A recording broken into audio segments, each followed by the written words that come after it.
Having authority over something or someone tends to bring you a strong sense of pride. It is an intrinsic part of male nature to feel some sort of responsibility for the things he has authority over. This is no different when having authority in a leadership position. However, some leaders believe that responsibility comes in a form of tyranny over their subjects. You see this often in people who are perfectionists and like to micromanage everyone in their life. This is the incorrect approach to effective leadership. So in this video, I will attempt to explain how to effectively use your leadership to transition from being a boss to a leader. Now, without further ado, let's begin. First, we should discuss the two types of authority you will come across. The first is what I'm dubbing given authority, and this is the authority you obtain via some sort of position. For example, if you're hired to manage a store, you immediately gain authority over all the workers you are managing. This form is a bit less messy since people tend to respect your authority more quickly if you fall into this category. The second form is what I'm dubbing as taken authority, and this one is a bit less common. It is essentially when you assert yourself to be the impromptu leader of a given group. This is the case when you are assigned a group project in school and one person begins delegating roles and calling the shots in that group. That person is taking authority over the rest of the participants without them even noticing. This one typically gets more resistance since you have not demonstrated your competence yet, so they will be less willing to follow your directions. In both cases, competence is extremely important. I cannot stress this enough. If you don't know what you're doing, it is better to temporarily step aside and let someone more competent than you take the lead. Because if you try to do something and fail, you will ruin your image as a leader, and your subjects will be less likely to want to listen to you. Portraying incompetence this early in your leadership development will prove to be fatal, because first impressions are extremely important. The moment you obtain or take up a leadership position, you want to do something that demonstrates you are effective. Now, there are numerous ways to do this. One way is the tried and true lead by example. Say your group in math class is assigned to do a few problems and then share them with the class or something. What you might do is do one or two of them, the ones you understand the best, then show your results to the group so that they can verify that you've got them correct. From there, you can begin steadily giving directions to your group members without any resistance, because they already feel like you are competent. This is different in every field and may not be possible depending on where you work. In this case, the second method will be more useful. This method is what I'm calling verbal competence.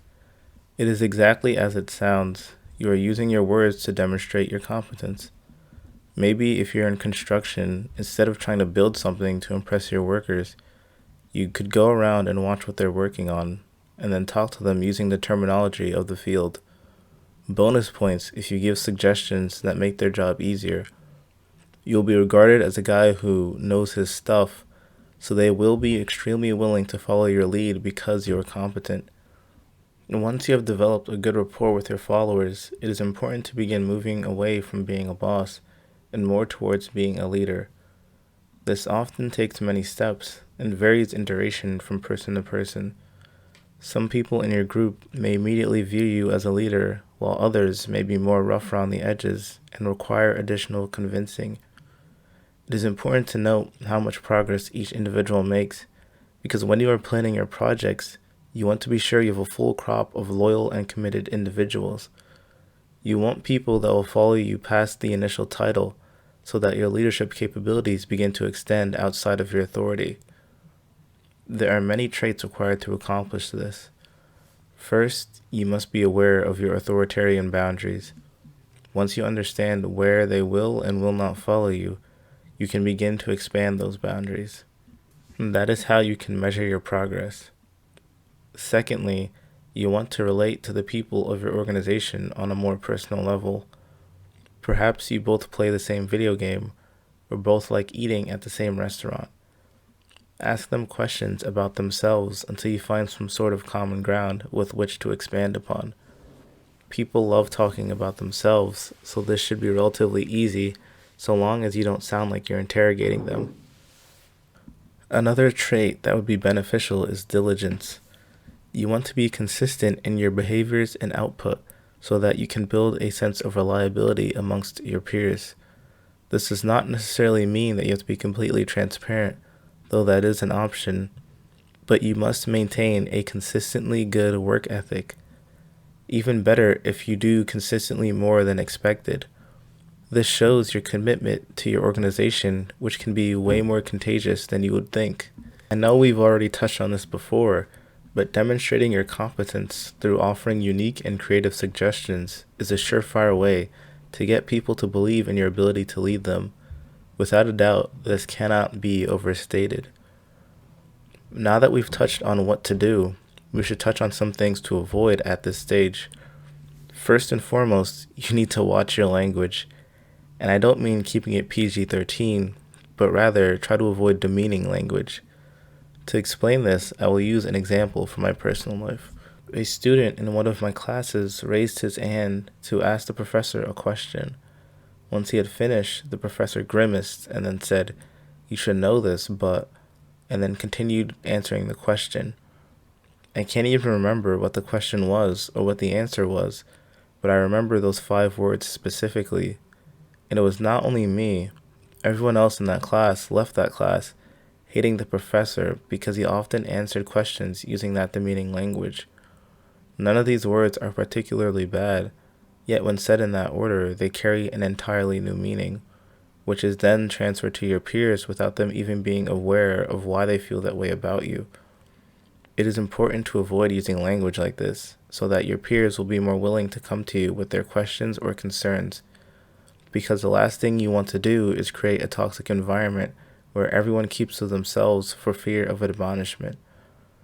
That not only destroys your image, but it ruins your productivity as well, so be careful not to let that happen.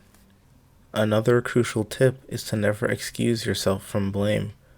Always own up to your mistakes, no matter how shameful or embarrassing they may be.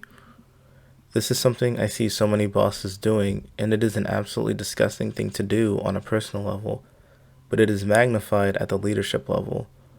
Not only do your peers lose respect for you, but they subconsciously begin to excuse themselves for their mistakes as well. You don't want a group of people who don't own up to their mistakes, because then they never improve because they don't address the flaws in their mindsets. It will also seem hypocritical to them if you chew them out for their mistakes, but refuse to take accountability for your own mistakes.